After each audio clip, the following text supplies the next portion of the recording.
Herkese merhaba dostlar. Bu sefer yeni ama bizim için buruk bir bölümden merhaba. Bugün güzel bir video olmasını isterdik ama karavanımızı satıyoruz. Bize yaklaşık 3,5 yıldır yol arkadaşlığı yapan, arkamda gördüğünüz 2010 model 15 metreküp Citroen Jumper aracımızı satıyoruz. Bu onun videosu. Biraz içimiz buruk ama siz takipçilerimizden birine gitsin istediğimiz için de kanala da bir video yükleyelim dedik. Normalde sahibinden de ilanımız var. Link ekleyebilirsem açıklamalar kısmına ilan linkini ekleyeceğim inşallah. Aracımız 399.000 kilometrede. Fiyatı en son söyleyeceğim arkadaşlar. 399.000 kilometrede 2.2 dizel 6 ileri manuel vites. Dışında poliüre kaplamamız var. Yaklaşık 1,5-2 yıl önce yapıldı. Gürkoat firması tarafından gayet memnunuz. Onun haricinde 6 ileri manuel vites. Ön camımızda çatlak vardı. Geçen hafta değiştirdim. Sileceklerimize kadar geçen hafta yeniledim hepsini arkadaşlar. Çatlak bir şekilde takipçilerimizden birine ya da alan birine gitmesin, sanayiyle uğraşmasın diye tüm bakımlarını yaptık aracın. Yağ bakımımızı 1200 kilometre önce yaptırdık. Araç hakkında önce bilgi vereyim. Araç 345.000'de komple motor revize edildi. Trigger vesaire hepsi komple değiştirildi. Yaklaşık bir 15-18 bin kilometre önce aracın şanzımanını, bütün senkromenç, dişliler vesaire içindeki bütün sıkıntılı aksamlar komple yenilendi arkadaşlar. Sonrasında biz 2 tane veya 3 tane tam hatırlamıyorum tura çıktık. Bir 15-18 bin kilometre arası yol yaptık. Gayet memnunuz. Herhangi bir problemimiz yok. Ötme, vitesten atma vesaire. Geldiğinizde siz de istediğiniz tamirciye motorunu, şanzımanını gösterebilirsiniz. Ön akslarımız yeni. Alt takım yeni. Lastiklerimiz iyi durumda. %95 civarı. Kışlık lastik var üzerinde. Bu araçlarda biliyorsunuz 1 Kasım'da zorunlu kış lastiği olduğu için yaz kış değiştirmekle uğraşmayayım diye komple aleykümselam. Komple kış lastiği kullanıyorum ben. Onun haricinde dediğim gibi camları vesaire değiştirdik. Araçta geri görüş kamerası da mevcut arkadaşlar. Onun haricinde ön taraf 2+1 ruhsata işli. Şöyle göstereyim size. Büyük ev tipi 2 kilogramlık yangın tüpümüz var. Olur da Allah korusun bir yangın çıkarsa problem yaşamayalım diye. Ön taraftan devam edeyim. Orada geri görüş kameramız var yukarıda. Şoför artı 2 yolcu ruhsata kayıtlı. Arkada şoför koltuğunun arkasında takviye modlu DC-DC şarj cihazı var. Hemen şöyle şoför koltuğunun arkasında DC-DC şarj cihazı var arkadaşlar. Takviye modlu. İnternetten takviye modlu DC-DC şarj cihazı yazıp özelliklerine baktığınızda ne dediğimi daha net anlarsınız. Arkadaki aküden öndeki aküyü şarj ediyor. Öndeki aracın aküsü bittiğinde diğer DC-DC şarj cihazlarından farkı bu arkadaşlar. Onun haricinde burada 8 litre olması lazım Webasto'nun yakıt deposu ve Webasto'yu da şöyle ön ve arka kısmına, orta kısmına gelecek şekilde T olacak şekilde hem arkaya hem öne hava verebiliyor ve buraları kapatabiliyoruz. İstediğimizde arkaya hava veriyor, istediğimizde ön tarafa hava veriyor. Kışın bu kurtarıcı oluyor arkadaşlar. Malum araç dizel ısınana kadar buradaki Webasto içeriği fırın gibi yapıyor. Onun haricinde aracımızın yakıt tüketiminden de bahsedeyim arkadaşlar. Şöyle göstereyim arkadaşlar. 7.1 litre yakıyor. Onun haricinde karavanımızın dış elektrik girişi burada. Yukarıda hemen 11 litre bölü dakika hermetik şofbenimiz. Burada elektrik bölümünün havalandırmasını görüyorsunuz. İçeriye invertör çok ısınmasın diye bu şekilde havalandırma koydum. Burada su dolum ağzımız var. 150 litre temiz su depomuz var aşağıda. Arka tarafı bu şekilde. Orada geri görüş kameramız. Hemen size yukarıyı da gösteriyorum. Yukarıda Coolman markasının V10000 Plus modeli, 11 BTU modeli kliması var. Hemen ön tarafta 340 toplam 680 watt. Bu arada panel koyacak başka yerler de var arkadaşlar. Şöyle göstereyim. Monokristal Lextron A kalite güneş panelimiz var ve aşırı memnunuz. Gayet güzel. Bu aracı da elektriğiyle ilgili hiçbir problem yaşamadık arkadaşlar. Araç yaklaşık 3,5 yıldır bizde. Biz yaptık ve kullandık. İçeriği göstereceğim. Şurada dış duşumuz var. 2,5 metreye 4 metre tentemiz var. Kasetli değil. Normal tente. Sonrasında içeriye geçiyorum. Altta 100 litre pis su depomuz var arkadaşlar. Dışarıdaki aksamlardan anlatmadığım tek bu kalmıştı. Onu da söyleyeyim unutmadan. Gördüğünüz gibi dışarıda buzdolabının havalandırması var. Ben bu havalandırmalara diğer karavancılardan farklı olarak ekstra şunları ekledim. Havalandırmaların iç kısmında, diğer taraftaki elektrik bölümünün içinde de aynı şekilde fanlar var ve bu fanlar içerideki sıcak havayı, buzdolabı motorunun arkasındaki sıcak havayı dışarıya atıyor. İçeride çok güzel bir konfor sağlıyor. İkisini de test etmiş biri olarak içeride bariz bir 5 dereceye yakın ısı fark ediyor. Ve buzdolabı sürekli çalışmıyor. Akünüz çok çabuk gitmiyor. Çok konforlu oldu. Bunu da buradan hani illa karavan almanıza gerek yok. Karavancı arkadaşlara ufak bir tavsiye. 12 voltluk bilgisayar fanları var. 8 santim, 12 santim, 15 santim büyüklüğünde. Havalandırmanızın boyutuna göre oraya 12 volt kablo çekip üzerine tabii ki artı kısmına sigorta koyarak ne olur ne olmaz ekleyebilirsiniz. İçerideki sıcaklığı 10 numara düşürüyor arkadaşlar. Burada ikili Ferre'nin şöyle üzeri döküm gazlı ocağı var. Böyle. Tüp bağlı değil şu an. Burada 12 litre uzun tip tüpümüz var. Hemen yan tarafı da şöyle bölmelerden oluşuyor. Buraya işte deterjanlarınızı vesaire koyabilirsiniz.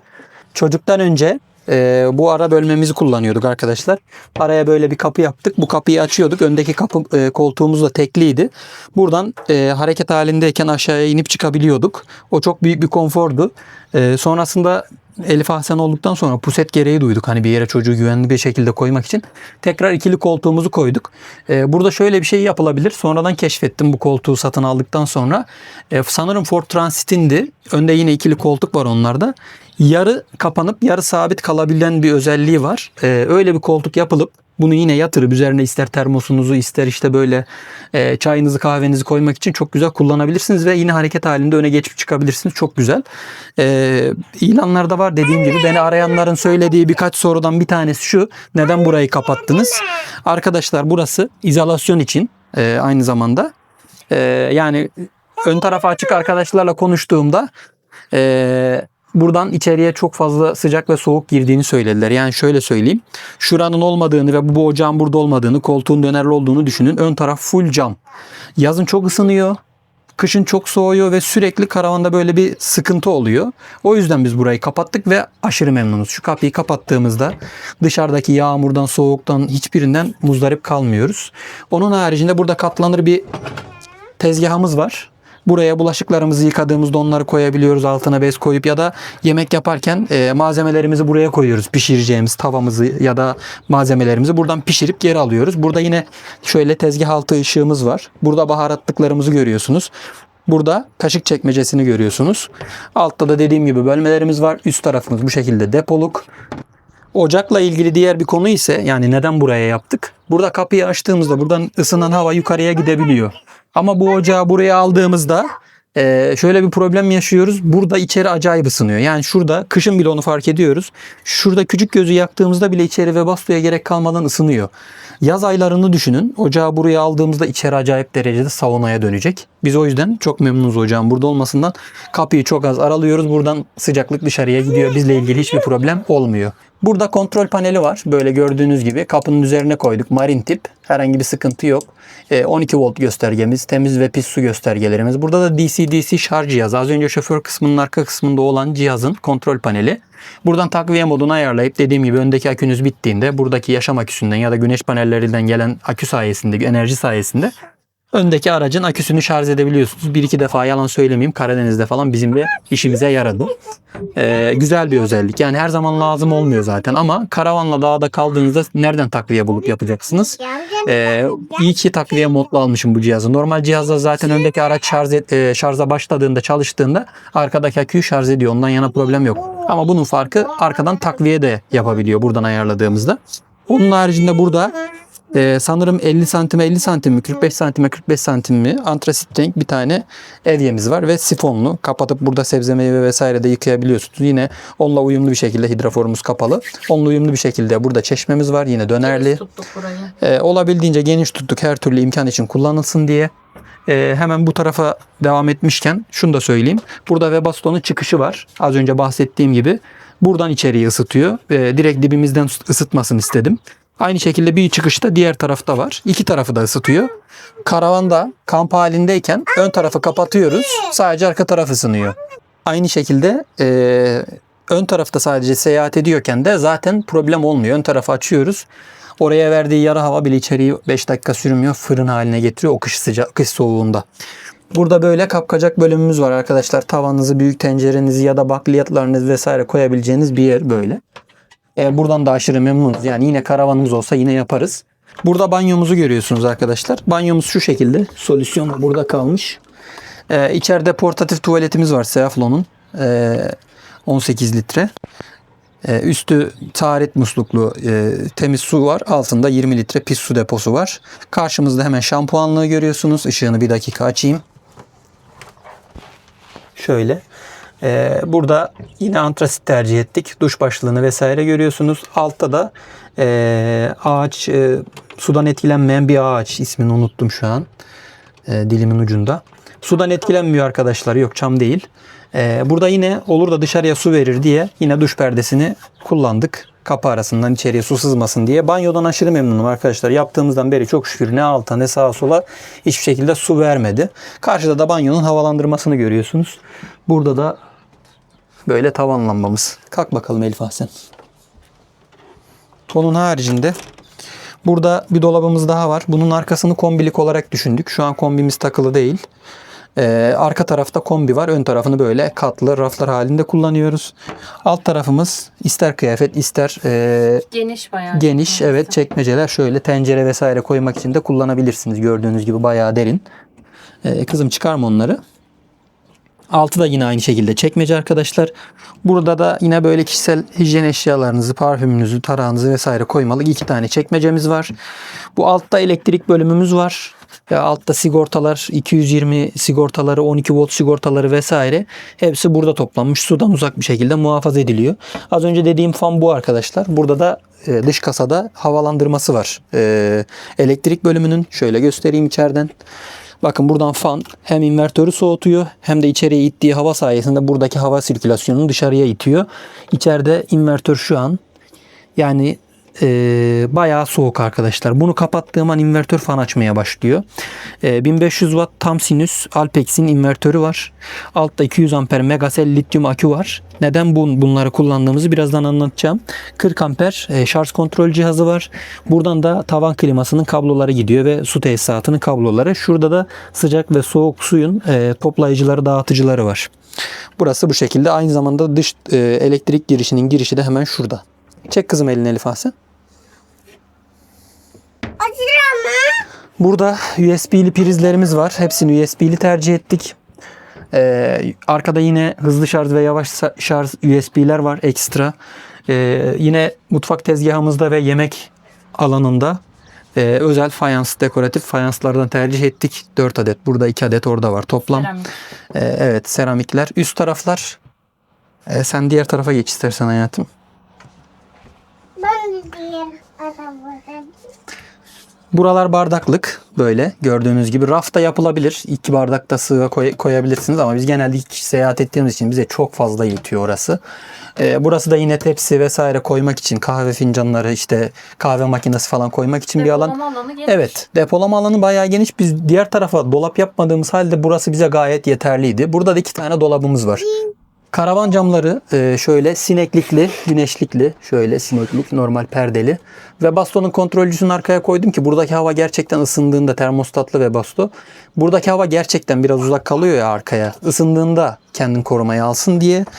Yine mutfakta da 2 adet prizimiz var. Böyle gördüğünüz gibi karavanda olabildiğince priz bırakmaya çalıştım arkadaşlar. Şimdi arkada da var, altta da var. Hepsini göstereceğim. 90 litre 220 buzdolabımız var. Fanı taktıktan sonra dolabın çalıştığını neredeyse hiç duymuyoruz diyebilirim. Yani 12 volt herkes tercih ediyor. Haklılar belki kendilerince. Dönüştürülenler de çok faydalı değilmiş. Ben de araştırdım. Kuzenim elektrikçi, dönüştürmek için hani dedim ne yapayım. Çok faydalı olmuyor. Yani şu 220 ile çalışan kadar kaliteli olmuyor dedi. Yoksa hani maddiyatında değil, ben de dönüştürecektim 12 volta. Gerek var mı? Bence yok. Onun haricinde şu an yatak alanımız bu şekilde sabit duruyor. Bunu hemen oturma alanına çevireceğim. Şöyle siz bir yatak alanını bir görün. Yatak alanını şöyle genişletebilirsiniz. Böyle de yatabilirsiniz. Buraya bir ekstra parçamız var. Geldiğinizde isterseniz onu veririz. Araya koyup yatağı buraya kadar uzatıp böyle 2 yetişkin, 1 çocuk çok rahat sığıp buraya da 2 çocuk yatırıp 2 yetişkin, 3 çocuk bu karavanda çok rahat kalıyor arkadaşlar. Şunu şöyle kaldırıyoruz. Bu yatağın minderi. Şunu da şöyle kaldırıyorum. Hemen ayağımızı takıyorum. Gördüğünüz gibi 1 dakika bile sürmüyor. Hemen yemek masamız hazır arkadaşlar. Şu minderimizi de yerimize koyalım. Açmışken burayı da göstereyim. Gel hayatım. Bana ver Ver şöyle. Minderler yer değiştirmiş. Hı hı. Açmışken şurayı da göstereyim. Gel hayatım.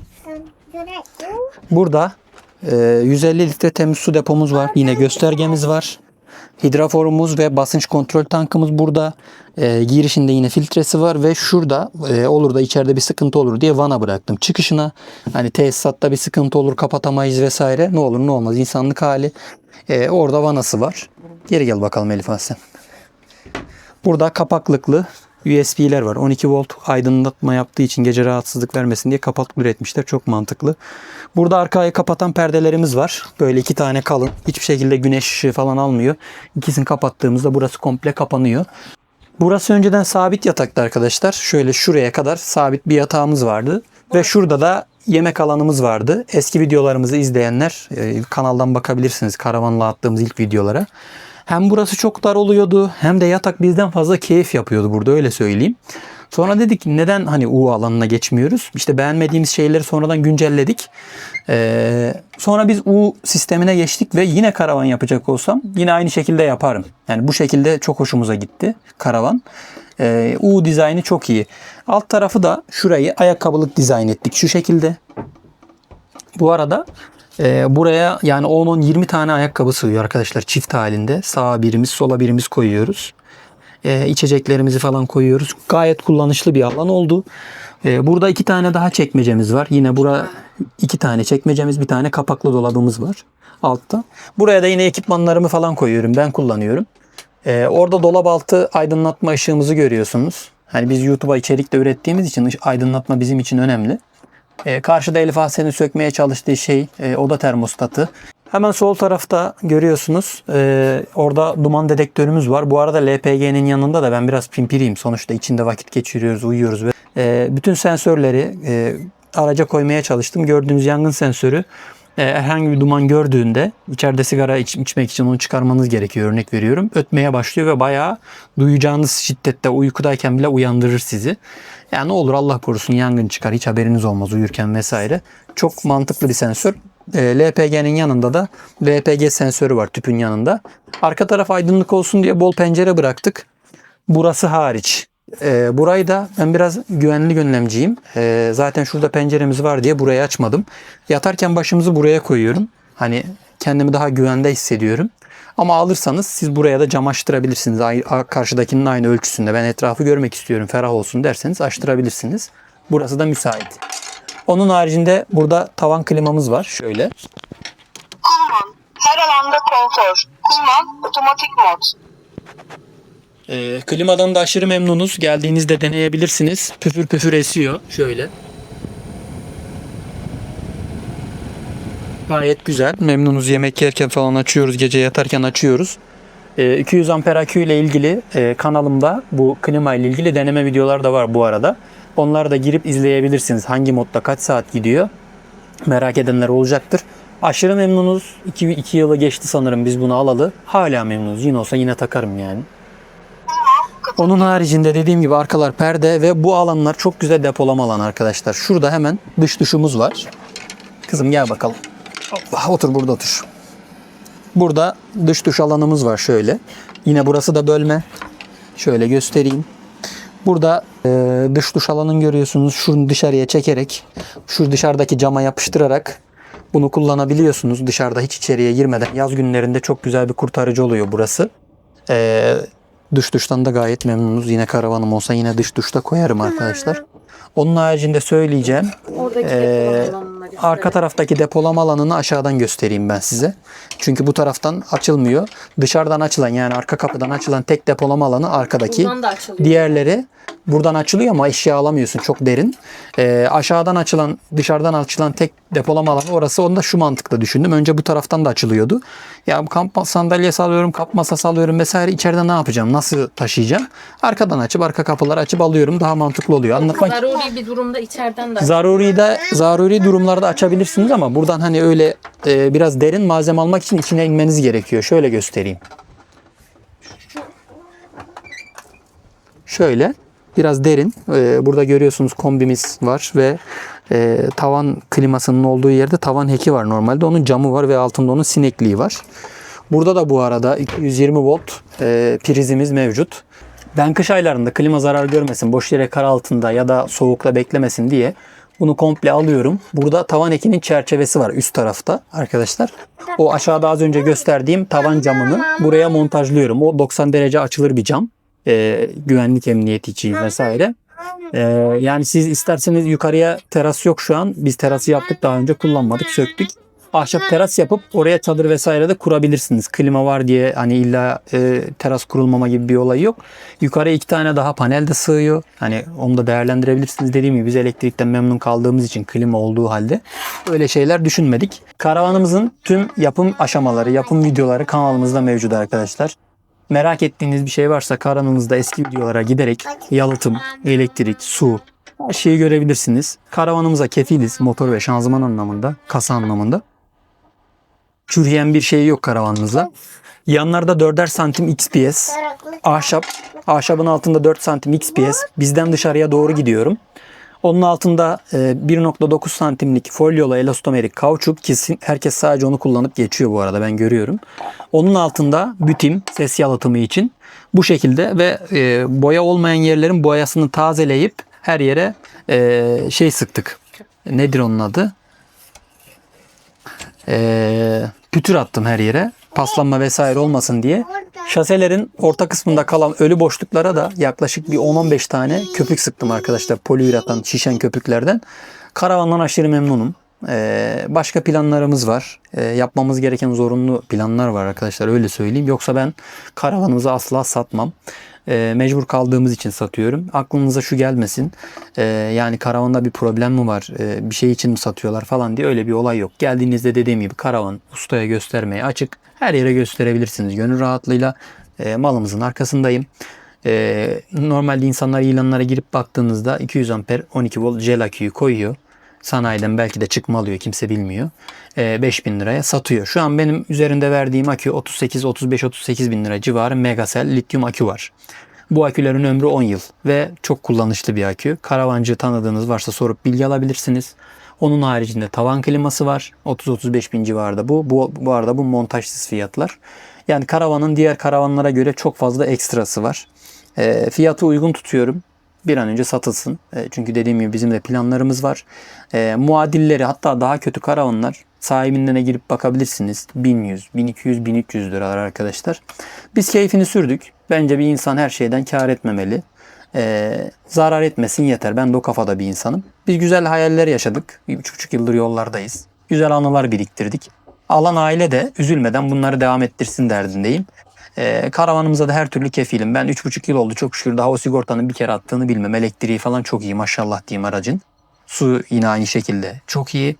Karavan için 950.000 TL istiyorum arkadaşlar. Pazarlık payımız mevcut. İletişim bilgilerimi, dediğim gibi telefon numaramı ve ilan linkini aşağıya bırakıyorum. Her türlü istediğiniz arkadaşınızla, karavandan anlayan kişiyle buraya gelip karavanı kontrol edebilirsiniz. Alnımıza. Karavanın normal karavanlara göre ekstrası. Poliüre kaplamamız var. Normalde 1000 watt invertör koyuyorlar ya da 500 ya da 300 watt invertör koyuyorlar. 1500 watt invertörü var. Gayet çalışıyor hepsi. En önemli kısım 200 amper lityum 12 volt sistem. Karavan 12 volt arkadaşlar. 12 volt 200 amper Megacell lityum akümüz var. Ve D10.000 Plus internetten bakabilirsiniz. Coolman'in tavan kliması var. Karavanımızın artıları var. Fiyat olarak da bence çok fazla bir şey istemiyoruz ama yine dediğim gibi ciddi bir alıcı çıkar. Bizi ararsa fiyatta ben yardımcı olmaya çalışırım arkadaşlar. Karavanımız bu şekilde.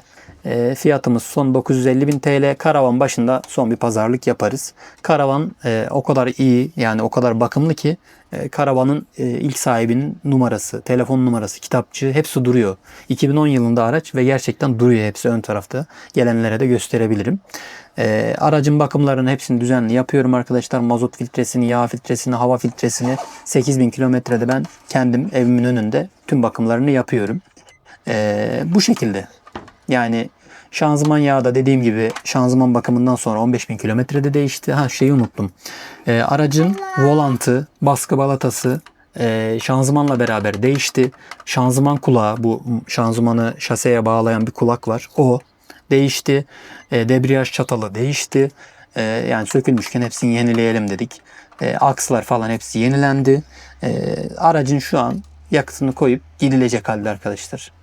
Yani fiyat olarak da çok bir şey istemediğimizi düşünüyorum. Muadillerine baktım, dediğim gibi 1 milyonun çok üzerinde fiyatlar var. Biz hani alan kişi de biraz keyfini sürsün diye dediğim gibi bu fiyata satmayı düşünüyoruz. Size şöyle uzaktan da göstereyim yine son halini. Oturma alanımız bu şekilde. Klimamızı açıyoruz. Şurada kancalarımız var 4 tane klimanın kenarında. Bizim buraya top lambalarımız var böyle halka şeklinde, hani bir tel üzerinde dizili olan pilli. Onlardan takıyoruz. Gece içerideki ışıkları kapatıyoruz. Çok güzel bir ortam oluyor. Eğer karavanı satın almayı düşünüyorsanız bize aşağıdaki numaradan direkt ulaşabilirsiniz arkadaşlar. Hızlı olan kazansın. Kime kısmetse inşallah ona gitsin diyorum ben. Şunu da söyleyeyim, biz takipçilerimizden Instagram'da linki paylaştıktan sonra çok fazla mesaj aldık. Ya gezmeyi bırakıyor musunuz falan diye. Gezmek bir hastalık arkadaşlar. Bize de bu hastalık bulaştı. Biz yeni yerler görmeyi, yeni yerler keşfetmeyi çok seviyoruz. İleride araç da alsak gezmeye devam edeceğiz. Rabbim nasip ederse inşallah ileride tekrardan karavan tabii ki düşünürüz. Ama şu an 1-2 yıl sanki gözükmüyor gibi karavan için. Bu şekilde. Yani umarım dilimiz döndüğünce bir şeyleri anlatabilmişimdir. Merak ettiğiniz bir şeyler varsa yorumlardan sorabilirsiniz. Ya da telefon açıp sorabilirsiniz. En azından tanışmış oluruz. İlla karavan almanıza gerek yok. Böyle arkadaşlar. Umarım videoyu beğenmişsinizdir. Sonraki bölümlerde görüşürüz. Allah'a ısmarladık.